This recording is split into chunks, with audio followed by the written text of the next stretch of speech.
Hi, I'm Yegi. I'm an entrepreneur and success coach who wants it all. Family, luxury, career, and the freedom to do whatever I want, whenever I want. And I'll do whatever it takes to get there. I created the Yegi Project to document my journey and inspire others to do the same. My mission is to change the world by influencing and leading others to do what they love and live fulfilled lives.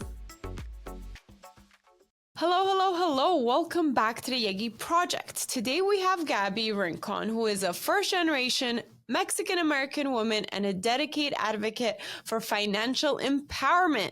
She offers holistic, inclusive coaching tailored to each person's unique identity and experiences. Gaby, please, with your own words, introduce yourself, tell us who you are and what do you do? Awesome. Thank you so much for having me. I'm really excited to be here. You pretty much covered it. But basically, I offer a lot of financial education, financial strategy, and like you mentioned, it's all meant to be empowerment based. My background is in education, so I've had a 10-year-long career in the classroom, and it kind of just happened really authentically. So now my joke is always like, when you hire me as like a, personal finance coach or a business strategy coach kind of thing, my goal is for you to graduate. Like, I want you to get to the point where it's like, I got this, Gabs. Thank you so much. And so that's really what it's about. And I think a lot of my inspiration, kind of this pathway, happened because of my own financial struggles that I had. What a basic millennial title, but I went to grad school and ended in six figures of student loan debt, right? And on a teacher's salary, so it was like, oh, it's probably time to get it together, and then at the same time, being in a Title I school, seeing my students and their families, struggling, like I felt like, what was that missing piece? And so it really transitioned very naturally. And now I love what I do. I love being able to empower my clients to get a hold of their finances and align their financial plan to their lifestyle and their values, as opposed to the other way around. So I love that. So important to get everybody on that to that place where they feel happy and confident with their finances and lifestyle, so they can align. Absolutely. So it's awesome what you do. I think it's so necessary. Now, before we kind of dive into more financial questions, I like to get to know you a little bit better. So here's some icebreaker questions. Do you have a favorite book or movie? Okay. A favorite book. That's interesting. Okay, so I think maybe it's a little on the head or whatever, but one of the books that really impacted me the most, it was the first personal finance book that I read. And it was, end of 2019, 2020, and it was like, I'll Teach You to Be Rich by Ramit Sethi, and it was just like everything like just kind of clicked. Yeah, it's a really straightforward. I really love it. He also has like a Netflix series, which is really cool. I think I tend to recommend that book and also the series for like clients when they're like, I don't really want to get my money in order, but I do. It's like, they're kind of like dipping their toes in. But I think his style is really approachable and accessible to a lot of people. And like I mentioned, it happens to be the first book that I read. So it was just kind of like, everything kind of made a big impact in my life. So. All right. If you could pick a fruit or a vegetable, which one would you be and why? Oh, okay. A fruit or a vegetable. I think I would be something like, maybe like watermelon, because it's really sweet, it's fun, it's bright, right? And it's very summery, and maybe it's because my background in teaching. All my friends, family, we have a joke that it's like, oh, summer Gabs is coming out, and it's like I'm in season 2. It's like, oh, everything's like happy and bright and everything. So probably watermelon. Awesome. What inspires you in general? Like, if there's one thing that you just sparks your inspiration, can you name something? I think something that inspires me consistently is people, like community, friends, family, my students around me. Just, I think especially them saying, like, knowing that I am somebody who's very present in their lives, sometimes more so than their parents, due to certain circumstances. knowing that you have so many people kind of looking up to you, it's like, oh, I matter and I have to matter and I have to draw inspiration. Like if you can do this, of course I can, keep going and Beautiful. show some grit and everything. So Yeah, making a difference. That's beautiful. So, if you can change one thing with the magic wand, what would it be? like in the world or in my own In the life. world. Oh my God. First thing that comes to mind. If I could change one thing in the world, maybe my LA context has come into play, but I really think housing should be a right. I would love that. I would love for everybody for homelessness to not exist. I love that. Now, can you take us back a little bit? How did you get started? What's your story? Take us back maybe all the way from graduating from high school until today. How did you become an entrepreneur? Sure. So I am from Arizona. I'm from Tucson, Arizona, and my parents are both entrepreneurs. I think my dad was in pharmaceutical sales as well, but it's like he's one of those people. My parents are both one of those people that's like always had multiple things kind of going on. And Nice. You had good role and models to learn yeah, from. right. And exactly.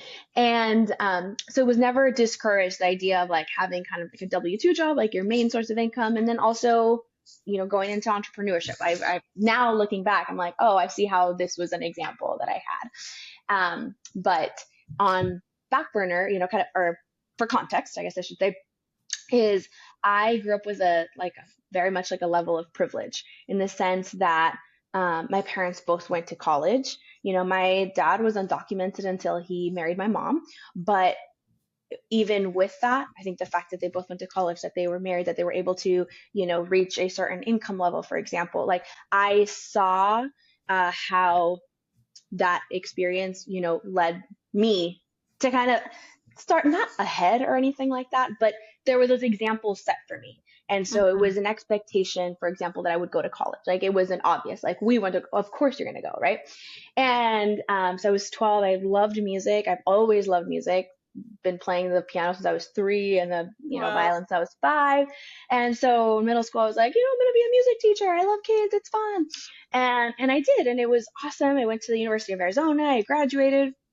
My first job out of college was working at an international school. So I moved to Quito, Ecuador for 2 years, and I loved it. I loved teaching early childhood music, 3 to 8 year olds.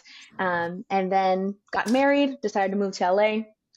Very, very big difference where I work here, because it's a Title I school. Most of our students are low income, and my previous school was like top 1% of the country, so it was a little different.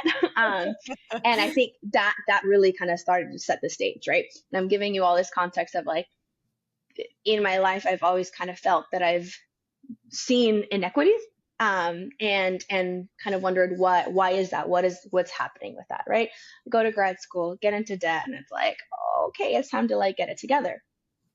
As I'm kind of starting to learn from my own personal finance, like life and my finance plan, making sure that I'm paying my debt and like working on my credit and all of that stuff, saving, understanding what investing is, right? Like I was that person who didn't know anything before, and technically I had the tools to be able to understand that. It just didn't happen for whatever reason. Yeah, And it's not a common thing that we are taught. Unfortunately, it's not a conversation that we have all the time. We're not taught this in school. Unless our parents literally sit down yeah. and teach it to us, we're not taught. And most of the time, average family holds, even that doesn't happen. The parents have not invested. These things were way different back then, or they're first Hmm. generation in America, as immigrants. So they don't know the system. Like they just cared about figuring out how to survive, how to, make ends meet. So it is so important for us to kind of learn about it, right? So we seek Absolutely.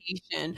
Now, okay, sorry to interrupt. So go ahead. No, no, please make this conversational because your girl will go on like it's a lecture or something. So, um, no, exactly. And actually, like a little funny anecdote that you reminded me of. I have a client, and she is an immigrant herself. She immigrated here from Egypt when she was like 24, right? And she does really, really well for herself. She's in wealth management, and she told me, she was like, oh, and then I have this credit card. It was like an offhand comment, this credit card from Bank of America. And she, with this tone, right? She said it. And I was like, okay, are you good, May? Like, what happened here, right? And she was like, it's just the first credit card that I opened. It's the first bank account that I had because, when we moved here, it was like, where are we going to bank? Oh, well, Bank of America, like it's in the name, like that's where we have to go. And so we have some of those kinds of scripts or like thinking too that we have to understand. And that's kind of where the identity aspect starts to come in. It's like, what knowledge are you coming in with? What values and experiences do you have? And then how do we work on these things together? Awesome, awesome. So go ahead and continue with your story. So grad school that you started dabbling into Yeah. learning about it, and Yeah. what led you to actually switch gears from teaching music into doing financial coaching? Yeah, they're so related, right? No, so I started posting on TikTok for my own accountability, and I was like, "We're gonna do this. Like, come along the journey." It was literally for accountability. Like, I wanted people to see, because I knew that if I had to own up to this is what my budget looks like, this is where I'm putting my money, that it would just give me that little push, and Of then it kind of course. just yeah, it happened really naturally where I was like, "Oh, what about this? What would you do with this?" And people started asking me questions.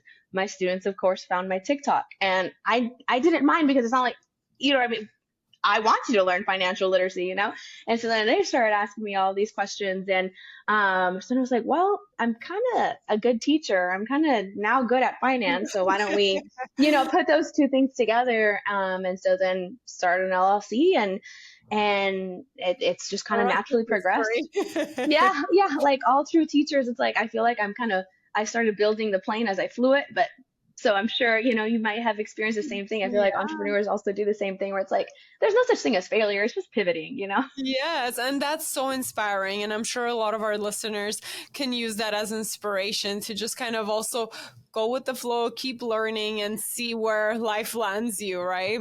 Yeah, You never absolutely. know. You never know when a blessing in disguise is hiding. Exactly, exactly. Who knew that 6 figures of student loan debt would lead to this though? All right. The next question is your biggest challenge. So we all have challenges. We all go through it. But what has been your biggest challenge in your personal life or in your business, and what have you done to overcome it? Oh. Um, I think my biggest challenge is probably related personal business, whatever teaching, it's all kind of rooted in the same thing. It's probably imposter syndrome. I'd Hmm. wager that a lot of us struggle with that. And it's not necessarily imposter syndrome of like, I'm not gonna do this. I feel like I don't belong enough that I don't do it. It's one of those things where I felt like, within the finance space, I went to FinCon, for example, last year, and it's a conference for like people within the finance, space. Industry. And I felt imposter syndrome because it's like, I don't do this full time. So do I even belong here? Like all of these people are just only, either finance educators or influencers or whatever. And here I am. And so it's that kind of an imposter syndrome. Or one of my hobbies is I do triathlons, right? And so I do like big Ironman races, and it's like, Oh, wow. okay, yeah, it's really fun, but it's That also takes a lot of the kind of support. crazy. Yeah, but it's like the people in those spaces are like really good athletes. Not that I'm not, but it's like I'm not out here qualifying for anything. And it's like, It's it's hard. that. You end up almost like comparing yourself to the others, and you feel like you're not good enough. And of course, there's always going to be somebody who's better and somebody who's worse. So I think that's kind of key with imposter syndrome. Just from what you're saying, I'm like, that's kind of what it sounds like. When we Yeah. compare and we just get intimidated by people who are Hmm. better than us or further ahead in their journey than us, we almost feel like we're not good enough. But we just have to remember, everybody has their own journey. Let's just focus on our own path and see where we're going. But Absolutely. I think part of that can help us with the imposter syndrome, but totally, like I feel it sometimes too. If I'm having a great, I go through waves. I could be super confident. I could be, Hmm. everything could be working for me, and I have no imposter syndrome at all. I feel like I'm on top of the world. Then there are Yeah. months even,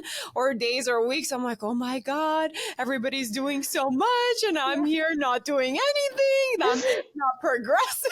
So Exactly. You're it's like, oh my normal. God. And I'm happy people are talking about it now, because before everybody would put a front like, no, I'm a professional, I am an expert, and I don't Mm-hmm. go through this, but deep Right. down they would be struggling. So it's kind of nice to share that for other entrepreneurs or other people who are starting out or even Mm-hmm. kind of growing still in their growing state. And I think we're always kind of in our growing state.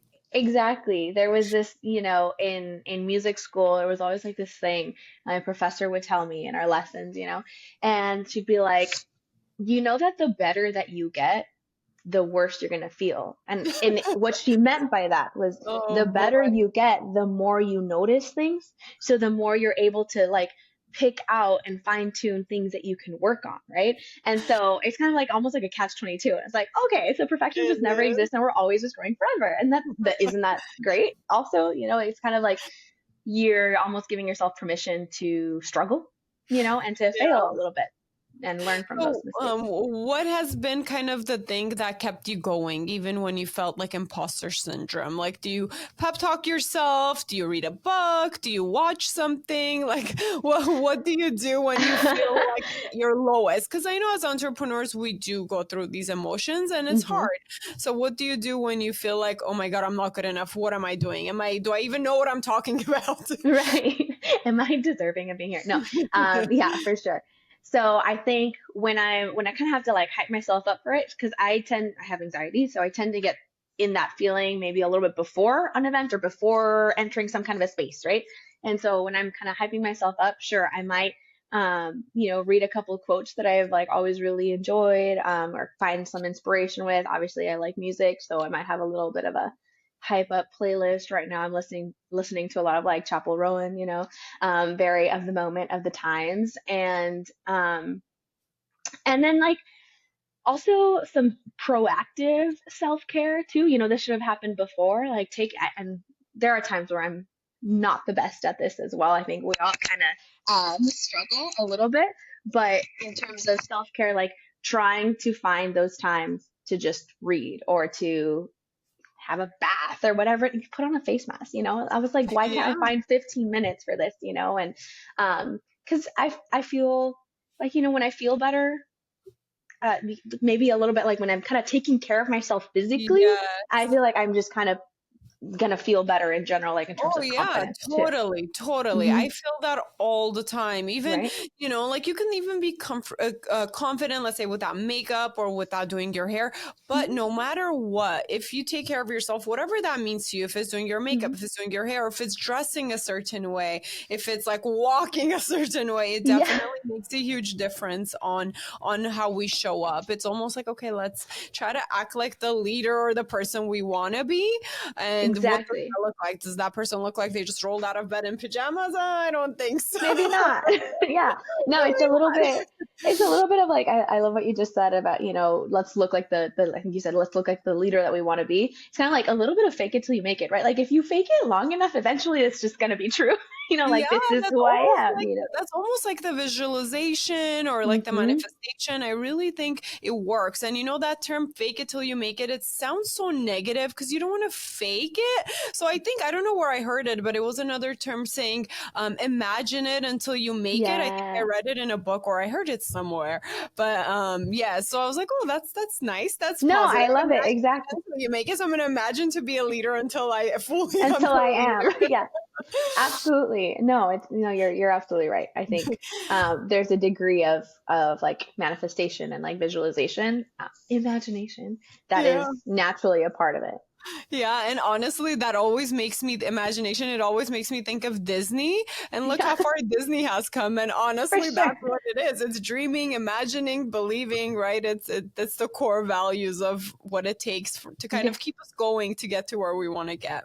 exactly. So Exactly. let me dive into the financial questions. I'm sure our listeners are dying to get to it because we Sure. all can use help in that area, no matter Hmm. how good we think we have control of our life. We can always learn more from other people. So Hmm. let me pick your brain a little. My first question would be for you is what's the number one question your students ask you about finances, personal or business? Okay. So, number one question I get in terms of, I think, Personal finances is going to be, unfortunately, like, how do I pay off my debt? A lot of the people, again, my personal finance clients will come to me, reach out for help once there is a bit of an issue, once there's a bit of a problem, right? Of In course. terms of, I'm talking like consumer debt, like credit card debt, Credit card essentially, debt. right? Exactly. And what I've noticed, is that when, um, my community, sometimes as like first gen, my clients especially, they oftentimes have grown up seeing their parents, really working to make ends meet, kind of thing, like, uh, really working to put food on the table, tried where it was normalized to spend your entire paycheck on all of your bills out of necessity. And so now for them, they never got to see the luxury of saving or investing. So that's not Yeah. necessarily something that they've done. And all of a sudden there's access to more income than before. And we kind of let that spiral a little bit out of control. And it's not oftentimes like one big thing that's happened and now I have $20,000 of credit card debt, for example. It's death by a thousand little cuts. It's a little bit. It's like, oh, it's only Yeah. $50 here, it's $25 here, and that's how things happen. So, And honestly, like the system, the credit card companies, it's all programmed to get you in debt and keep you there because that's how they make money, off of absolutely. that interest. So it's not our fault. We fall for it. No. It's designed to mess with us.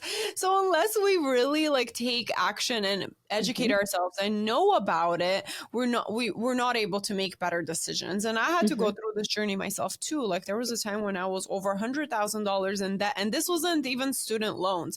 This was just like in debt because I wanted to start a business. I Yeah. guess it was an investment. Now looking back, but Yeah. it was very scary because it could accumulate and you can lose your house and all that Right. not fun stuff. So, for your clients that do ask that question, where do Hmm. they start? So, let's say I have a lot of debt. Hmm. Well, a lot in my opinion. No. Where do I start to tackle that credit card debt, especially if I'm not making income that's crazy amount where I'm saving? Hmm. Hmm. Yeah. So when you're starting your debt payoff journey, like, the first thing, and I know it seems like obvious, but you'd be surprised that a lot of the time when we have this debt, it's big and scary, and we're like, never mind, ignorance is bliss. Can't even look at it, right? Oh And yeah, so, like, step one is, all right, we're gonna log into every single loan or lender or credit card. let's Let's see what write. it really looks Yeah, like. what are we really talking about here? Because the first, we need the facts.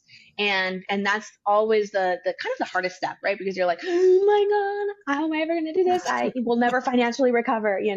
But the thing is that I really encourage clients and like people, when you're doing that and you're fact finding, try to act like it is just that. It's fact finding. Try to stay away from the judgment and the shame, because those two things tend to make us shut down. And that's not going to be conducive to, trying to dig ourselves out, Yeah, right? and it is a lot easier said than done. Absolutely. And so that's why sometimes, doing it with somebody can really help. And at least for accountability, for support, really. And it's like, oh, Yeah. it's going to be okay. And you'd be surprised how many people have this struggle. And Because, honestly, sometimes it's not as bad as we think. Like that has happened to me with certain things. Like I just avoid it because I think it's going to be horrible. But once I actually attack it face head on, it's not mhm, as scary as I think it is. Because in our heads, like things end up adding up and getting worse and worse, and we exaggerate. I don't know why we do that, but we do. So yeah, I can see how that exercise would almost be like relieving. Like okay, like hmm, this is what it is. It's hmm. maybe not as bad as I thought. Exactly, exactly. And then the thing is that once you have all the facts, once you have, here's where all my debts are, my interest, my, minimum payments, and then you can start to map out the rest of your expenses. Well, these are all the expenses that I really need. I need to pay my rent, my mortgage, whatever it is, right? Um, Food, groceries, etc. And we can start to see, okay, is it a possibility to pay off our debt by a debt snowball, where you attack the smallest debt first, or a debt avalanche where you attack the highest interest rate first, right? Is that possible? And for most people, it is. It's something. that requires a lot of patience, I'm not gonna lie, and requires a little bit of sacrifice in the sense that like you become more intentional about where you spend your money. It's not Yeah. doesn't mean that you're not still like going out to eat or having some joys in life. It just means that that intentionality piece is there where it's like, okay, do I want to apply a little bit extra to my debt or do I want this? But Yeah, and I I hope, totally, oh my God, I have an example that has actually happened to me in the past is when I did write down and figure out where everything stands. It almost encouraged me to be a better spender because I was yeah. like, wait a minute, me thinking I have all this money because my paycheck is coming in is not the reality of it. Once I Hmm. actually am responsibly gonna pay off my debt and put a little bit in savings, I actually don't have this extra $2,000 to buy Yeah, a purse, you know? So for sure. maybe I shouldn't be buying a purse every month. Maybe I should like start a little savings bucket, and then and fill it out, and then maybe I can get a purse in 6 months. Yeah. Exactly, And the more absolutely. you learn about it, I feel like the more responsible you are with your money. Mhm. It's Mhm. easy to, like you said, be ignorant and not do the right thing with it when you don't know because you think it's there, but Mhm. you're not just spending it the right way. So Exactly. I could see how that happened. And there's like a delicate balance between, I'm not saying that we should be a little real crazy intense and like log in every single day and make sure, that might drive you a little bananas, a little bonkers. But knowing where your money is going is really the biggest game changer. Like if we don't know what's coming in, what's going out, and when that's happening, then we're And never going to be able to get a handle on it. too, right? The subscriptions we Oh my God. sometimes accidentally like get stuck on. We think we're doing a trial, then we're just stuck on it. I recently had gone through a lot of my finances. There's a lot of transactions because I'm an entrepreneur too. Yeah, So of course. between personal and business, there was maybe $300 a month of random subscriptions that I was not using at all. I didn't even know I had it. Like that's how bad it was. So Yeah. things do creep up on you. So once in a while, I think, what would you say? Like, what's good practice to kind of review your statements and everything? Like every 3 months? Like, how often do you recommend? Me, okay. How often do you, Gabby, do this? I do this a lot. But I like it. I like really being in control, and again, see previous anxiety comment. But I would recommend that people kind of audit their accounts. Look at your statement, right? At least quarterly, at least every 3 months. If not monthly, at least like a little glance. Like, oh, where did my money kind of go? I'm not saying sit there and start Xing things out, but at least if you're doing something monthly, perhaps you got charged one time, or even quarterly. Okay, maybe you got charged 3 times. We can still kind of catch it before it makes a huge dent. It's one of those things where it's like it's once a year or maybe never. That it's like, wow, I ended up spending $300 a month on subscription I didn't even know I had, right? Oh my God, I have another horrible one just for entertainment purposes. Yeah, So I have one credit card and everything runs through it, like all my yeah. business stuff too. So there's a lot of transactions and a lot of like money going in and out of that card. Mm-hmm. Um, my due date on that card was the 7th of each month. Okay. I'm thinking it's due on the 8th. It may be changed throughout the years. I had this card Yeah. for years. So I'm literally paying it off. Like, and I like to pay off my credit card debt, but it's like 30, 40,000. Okay. So it's a lot of Mm-hmm. Mm-hmm. money. Right. I'm paying it off one day late Oh for no. like a year. And I didn't even know because to me, it's like a system. I'm always paying it. And when I noticed, I was like, what? Something's off. And I was paying over $700 a month on interest just for paying it one day late. And Oh I yeah. was mind blown. I called the card company. I was like, please, like, help me Please out. don't Like, do this. what? How, this is an Yeah, honest mistake. No, I yeah, know. they were nice enough to kind of refund me for 2 months at least. So Okay, that was good. something. But I was doing this for like a year, and what a stupid mistake, right? We get busy, and even I like to think I'm a smart entrepreneur, but Hmm. I made a stupid mistake. I think there's no such thing as an entrepreneur or a person who hasn't made a stupid financial mistake. You know Yeah. what I mean? Like we have to almost account for the human error because Yeah. we're human, right? And so, whatever we can do to kind of help against that little human error aspect that we all bring to the table is helpful. So like things like, automating your as much as Yes. you can, right? So it's like by the statement due date, and then for example, that would have been helpful or something like that. I Yeah. also have a embarrassing little story. This actually just happened like 4 weeks ago. um, I'm married, and I was like, so my wife and I have, we have split finances, but then we kind of split some of our bills, right? And I was like, hey, can I just audit your statements? Because she was like, she's just been super busy in her own business and everything. She was like, yeah, here you go. And here's a login. And I was like, 4.99, 6.99, 13.99, 12.99 for Apple. And I was like, what is happening? Like, what are you doing? So she got COVID in December and started playing this little game because she's all bored, like you by herself, and she started playing like Royal Match.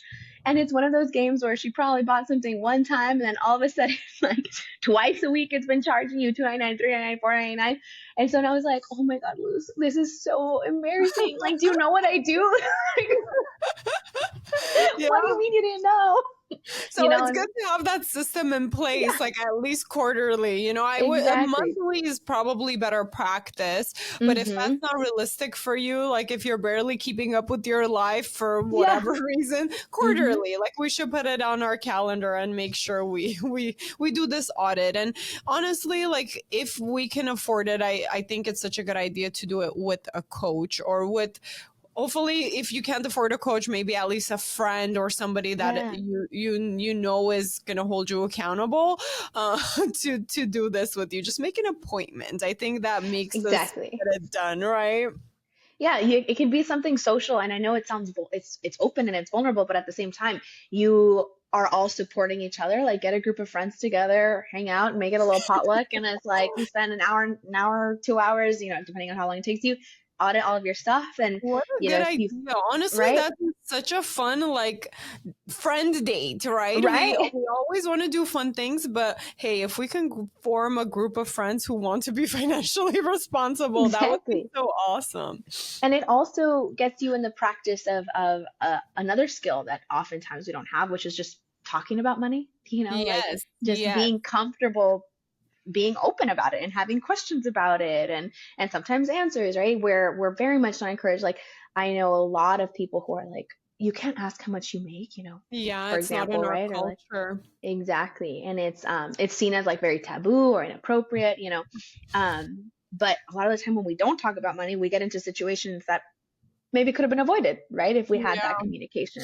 Yeah, because people do have good advice for you as well. So if we were more openly talking about it, then a lot more people could come together and help each other out, right? Because we all learn from each other. So hopefully we're getting better I think as a culture in America, Hmm. we are getting better at talking about our mental health and Yeah.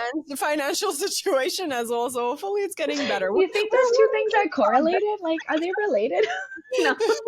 My financial situation, my mental health. No, for sure. Absolutely. Well, I mean, I could totally see finances could really mess with your Right? with I your know. mental health. Exactly. Exactly. No, Now, absolutely. for our listeners who are curious, so reading a little bit about you and your website, I've noticed that you focus on money habits and Hmm. mentality. Can Yes. you tell us, can you share the three top habits that you recommend for us to build in order to be successful with being financially free? Absolutely. So, habit number one, know your numbers and be okay with knowing your numbers. Yeah, after this Definitely. episode, I'm just gonna go log into everything Yeah, right now. It's been a minute. It's been a no, minute since right? I've done this. Then good. I know. I feel like every time I come around, or, anybody that they're like, okay, don't worry, I'll log in, I'll figure it out. I'm like, I'm not judging. It's okay. No, so that's number one. No, you're inspiring. You're not No, judging. You're thank you. inspiring. Yeah, I'm positively encouraging you. No, Yes. yeah, so that's habit number one is definitely know your numbers. Two is going to be incorporate that intentionality. And so by that, I mean like put intention behind your budget or your allocation plan. Like, where do you want your money going? Like, it's not my job or anybody else's job to tell you where you should spend your money. If you love self care, if you love beauty, if you love travel, if you love uh, cooking, I don't know, you like a lot of random classes, like just I'm taking a pottery class, whatever it is, whatever brings you that joy that you actually value, make sure that you center your discretionary like spending around that, because then even if you put some like guidelines on that, like, okay, this is the amount that I have to spend on this thing that I love, it'll still feel okay because it's something you actually care about, right? Yes, of And course. and the third habit, hot topic a little bit, but don't be afraid of setting some boundaries. And either with yourself or oftentimes like with other people. It's no secret that, friends' birthday dinners or like another birthday party where it's expected that you Oh have to bring a gosh. gift, and that those things can add up, and they can put us in a situation where it's difficult, or where we are swiping a credit card or potentially sacrificing our own financial stability, to for fear of maybe like a little bit of conflict, Missing right? out and missing out. Exactly. And so that third one is really important. That's where kind of like being open and talking about money comes in, because you can say something like, that's, I'm not able to, allocate funds to that right now, but would you be willing to, go on a hike or whatever your Yes, thing is that. honestly, I love that. And we can all use that. Like, I have a lot of friends that like to do a lot of expensive things, and I Yeah. love to do that too. It's fun. And a lot of the times it's been great. Sometimes when I'm on a budget because I've spent X amount, let's say on a business investment or Mm-hmm. on a big vacation, I even find myself like rejecting and saying, oh no, I can't do that because I'm Mm-hmm. trying to, save this month because I spent elsewhere, or I have different priorities. So I think it's really good to get in that practice. And I loved what you said about, hey, maybe we can go on a hike. Because Mm-hmm. when I say no to my friends, sometimes I feel like I'm missing out. I'm missing out Yeah. on the quality time, the experiences. So I think it's really good practice to be like, hey, I can't do that, but how about, like you said, let's go on a hike, or let's host like a potluck party at our Exactly. house, So we're still hanging out, we're still having fun, but we're not going out and blowing like $1,000 on a fancy dinner and drinks. Well, I'm in LA, Absolutely. so everything's, Yeah, yeah, I so know, same. I know everything, exactly. No, everything, for sure. everything nice is gets close to that. It's too expensive. No, totally. When and I remember having to kind of start practicing that in my own life too. And it never goes away. Like, you're still doing that always, right? Because again, you have that intentionality piece. But um, so when we first started and like really were trying to focus on debt payoff, we hung out with a lot of like our closest friends, right? And it was just four of us, two couples. We would take turns going into each other's house, but it would always be like we order Uber Eats, and it's like, and that's not, it's not like it's crazy expensive or anything, but But it it adds up. adds up significantly. And if you're doing that once or twice a week, then all of a sudden it's like, is this something that I could cut? So then I just kind of pitched it, and I was like, so we're balling on a budget right now. How do y'all feel about, instead, like, what if we just take turns cooking, or we make it like you make the main thing, the main entree, and we'll make the sides. And they were actually totally on the same page. They were like, please, oh my God, that would be Oh amazing, my because gosh, and that's like, somebody just needed to speak up. They didn't want to be exactly. that person. Yeah, absolutely. And so now our Uber Eats time is like a treat, that we all do. But it's also fun because cooking for each other's, it's something that I like. I maybe it's It my, is. And yeah. I think anything that makes you kind of be present Hmm. is really good for your soul. So, and cooking is one of it. Like, it may seem intimidating if you don't cook all the time. I mean, I don't cook all the time, but when I do, it does feel so good. Like, Hmm. it just, I don't know, it's just something about food that brings everybody together. So, Right? Exactly. No, for sure. It's very cultural too. Like sharing a meal together, but then it's also that you made it. It's like, oh, it was kind of like a little bit of an acts of service thing, right? yes, yes, yes, you're right. So. Now, let's talk about your approach to financial coaching. So you do identity first approach. So what Hmm. does that really mean for your clients? So for my clients, for my community, what that means is that whatever identity that you have, it's going to be the lens that we use. It's not going to be, it's going to be like the canvas. It's the context of your life, right? So our identities impacts the way that we experience life, and thus the way that we experience finances. So the way that I see it is trying to put, what's that saying? Trying to put like a round peg in a square hole, or if it's vice versa. Like that doesn't necessarily work. Like the whole point is that we have to align to what works for you. So for example, I gave the example earlier of like a lot of my first gen clients might not have seen the luxury of saving, right? So it's not a thing that we've seen before, so we obviously don't have that habit. I have another client, she's Cuban American, and her family, when they immigrated here, again, their context is we don't trust our government, we don't trust the banking system. They didn't have a bank account for a long time. So again, like understanding how that has impacted her, right? And I'm not here to judge it, to say anything about it. It's just this is the fact. So now how can we work with that as opposed to against it, and forcing you to be like, of course you should be investing and of course you should be saving. Like, yes, those two things are true, but we have to understand how that fits into your individual context, you know? Yes, and I can see that we all have different money mindset. I feel like that's what it Mm-hmm. is, and it's just the way we grew up and what was taught to us. Now, Yeah. speaking about money mindset, so what are some positive or good money mindsets we can have, and what are Yeah. some negative money mindsets that some people have? Can you kind of talk about that, address it, and see what we can learn from that? Sure. So, for example, so if you're money avoidant, it means that kind of ignorance is bliss. Don't want to know.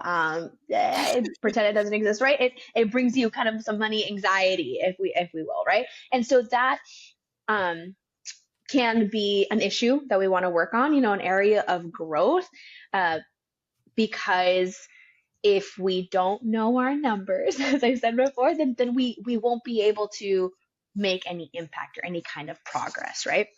The other thing that, uh, as a sub point of this, the other thing that I try to stay away from is any kind of like good, bad language, because especially within my community, there's already such shame around money in general and talking about money and asking about money and all this stuff. So it's just, let's try to look at it as is. So I try not to say, this is bad. Why do you do that? Again, we get that this like I see. parentifying thing, That and this makes kind of, sense. and it just kind of makes us shut down a little bit. So it's like, okay, this is an area of growth. This is a focus area. This is where we're going to be targeting, kind of thing, right? And we focus on little tiny actionable changes. In terms of debt, there are people who are like debt averse, for example. Dave Ramsey is very much debt averse. And what that means is just like, no debt ever. I'm going to like work really hard to be debt free. Again, there's nothing necessarily inherently bad about that. Like, I agree, ideally we don't have any debt. But there are also times where we can use debt as leverage, right? Like an investment in your business, Yeah, for in example. business. And again, maybe it's our LAIs again, but I don't know anybody in my circle who's just got, a quick 7 figures to drop to pay cash on a house. And so I think understanding where people lie in terms of their debt feelings, like if it's really keeping you up at night and like stressing you out, that sounds like you're pretty debt averse. And so maybe we need to start working with that. Let's try to see you as like a, or move you into being more debt specific, I should say, where it's like, if you're debt specific, it's like you understand the difference between high interest debt, low interest debt. And again, is it something that's going to be yield Is a it return on worth? investment? Yeah. Exactly. Is it, an asset? Like, is it a cash producing asset, or, is it a liability kind of thing? So understanding really how you feel about money, right, is really what it comes down to. That's what your money mindset is. And it's a spectrum, really, and it's a spectrum that's probably fluid. You might be here at some point in your life, and then you might have moved over here, because the context of your life is changing. And so I think in general, most of my clients kind of come in a little money avoidant and money anxious. And so we try to work together to move more into the money empowered, seeing those things as areas to work on, as like progress based. And again, dipping in that intentionality so that I feel really empowered. Yeah. Now, what if you do an analysis Okay. and you see, okay, I am not having enough money right now to live the lifestyle that I'm living. So what's next? So that's reality check. That's a Mm-hmm. harsh reality check, right? So you actually do your numbers, you see your debt, and then the amount of income that's coming in every month is just not enough to be smart about your money. You're just Mm-hmm. getting more and more in debt because you're not paying stuff off because you don't have as much income.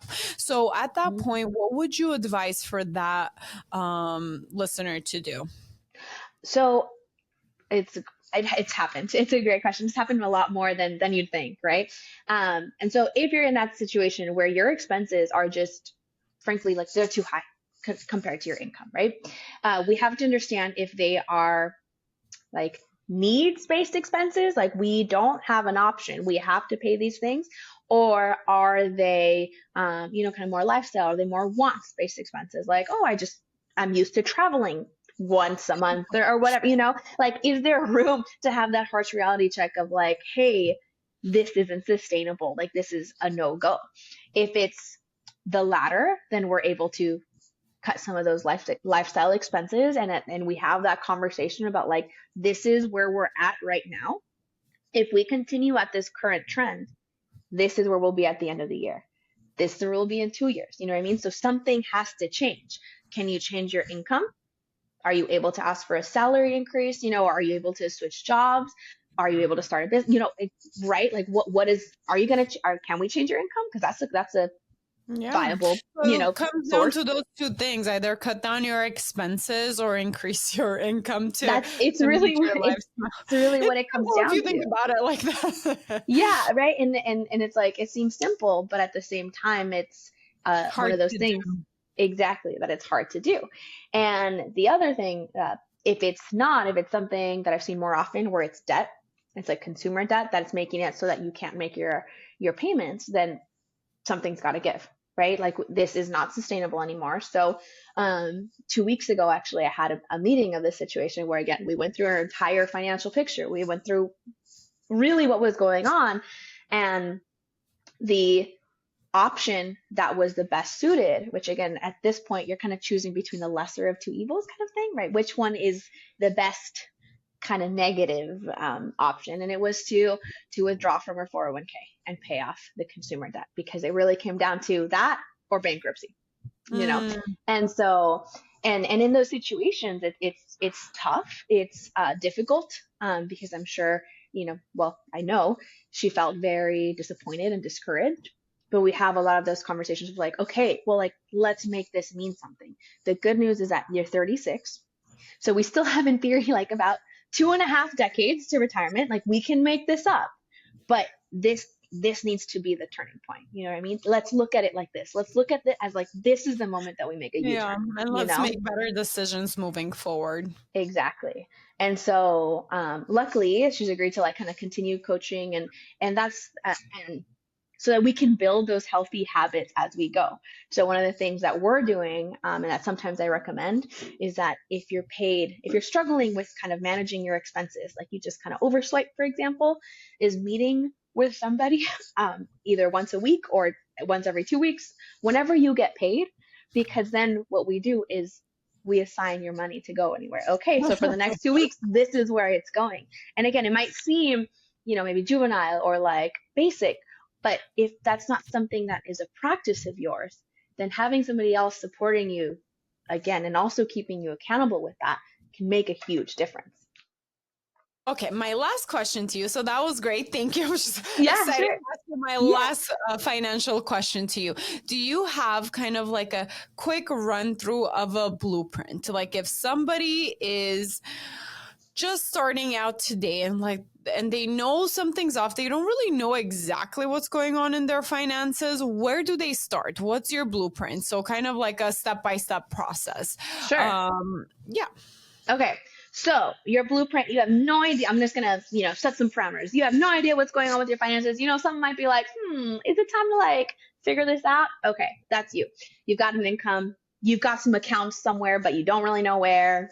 Vibes. Okay. It's been all vibes based. So number one, we got to do the fact finding. So what's your take home pay? How often are you getting paid?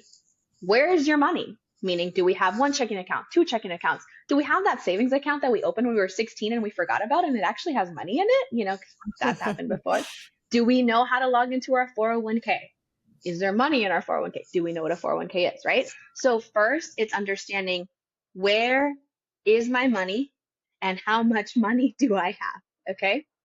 That's kind of like our base. What's our debt? Again, all you're doing at this point is mapping out your financial picture, which is like money, or like think about it as like your net worth, calculating your net worth, what you have, what you owe, what is it all kind of worth, right? And after you've done that, map out your debts, obviously, so your minimum payments, your expenses. Like this is what I need to live. Okay. Then we move into like our kind of what I call like our savings order of operations, like our PEM does, you know?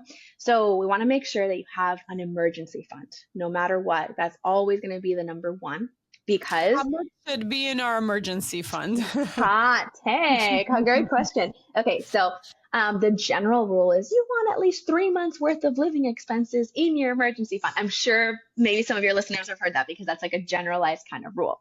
Yeah. But again, let's apply that rule to your context. If my client is 22 years old, yes, has a full-time job, but is living at home with parents, that context is different than my 36-year-old client who has two kids, is a single mom. Does that make sense? So like the amount that each of those people needs and what their actual needs cost is in the month to month is different, right? And so for some people, I have one client who like $1,000 in her emergency fund before we start tackling everything else. Makes sense. I have another one that we're working more on like $4,000 to build that before we tackle everything else. So think about it as like what's going to keep me safe and keep me from getting into credit card debt if there is an emergency. Yeah, I sense, feel right? like it's almost like your mental cushion too. If you Yeah, know you have it, you're not going to be as anxious, as worried exactly. about money, like moving forward as you make progress in different areas. Hmm. So emergency fund is not only good for like actual emergencies, I think it's just really good for our mental state. Absolutely. Just so we know we have that little cushion. So no matter, okay, like I have that backup, a little bit of a backup plan. You know, if something Sure. goes off, I have that at least. Exactly. Exactly. Absolutely. And so, and the other thing that I talk about is like the savings order of operations. It's kind of something that you're doing, you know, at the same time a bit. There's a little bit flowy, but it's just the priority. So it's more what are you prioritizing? So your first priority is going to be like have that buffer, like you said, that cushion. Then the next one is going to be, hey, if if your employer offers a retirement account and they match, let's not leave any free money on the table, let's contribute at least up to that. Then the next priority is going to be that high interest debt, tackling that, right? Especially if it's costing you a lot of money. So usually what we end up kind of seeing is like, okay, so your buffer account is at, $1,000 to $5,000. Again, depending on where you're at, apply to your life and your context. Okay. That might seem like a lot or a little to people. Then the second thing is like, okay, my employer matches to 3%, so I'm going to contribute 3%. And we'll kind of get used to that a little bit. And then, maybe we'll let 2 paychecks go by. Then like, let's really start hitting the debt. Let's apply that debt snowball. Let's get you out of credit card debt, right? And then we kind of move into think about your IRA or your traditional or your Roth IRA. I love me a good Roth IRA. That tends to be what I recommend. It's a specific type of retirement account with a lot of tax benefits, especially for old you will thank you. Current you will do it. Older you will come back and be like, thank you. And then we kind of move into like maximizing our savings rate. So by that we mean like, how can we move really into wealth accumulation? If that makes sense. So it's like, am I maxing out my Roth? Am I maxing out my 401k? Am I actually going to start, investing in real estate or something? Am I going to start investing in a traditional brokerage That's a account? good place to be. Once you're there, it's a good Yes. place to be. Yeah. Priority Money is 5 is like fun. go off, absolutely. But that's kind of like the general rundown. Seems like a lot when you're first starting. And that's why it's like, if you are starting from zero or from like quote unquote negative, right? Then just start by getting a little bit of education. Go to the library, check out a book. There's probably a personal finance book within there, or listen to a podcast. Just start getting used to the words and hearing them and being comfortable with that. Because then you can start learning the concepts and applying it yourself. Wow, thank you so much, Gaby. It has been such a pleasure interviewing you and learning from you. And thank you to our listeners. Time has come, so I'll ask you the last question. Okay. What are your last words of encouragement for our listeners who want to be financially free and empowered? And where can they find you? Okay, so where can you find me? You can find me on social media, so Instagram and TikTok especially. I'm also on YouTube, but it's at Gaby Talks Money.